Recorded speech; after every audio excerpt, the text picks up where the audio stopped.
Magandang araw mga mag-aaral, guro at magulang. Ang tema sa aking talumpati ay ang kahalagahan ng edukasyon. Ang edukasyon ay biyayang hindi matatawaran. Ito ang susi sa pabugkas ng mga oportunidad at pag-abot ng ating mga pangarap.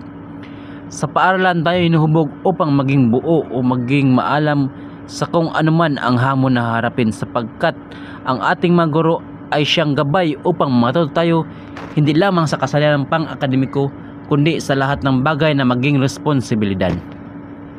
Ang edukasyon ay nagbigay sa atin ng pag-asa at lakas ng loob upang abutin ang ating mga pangarap. Kaya naman mahalaga ang pahalagahan natin ito at bigyan ng importansya sa ating buhay.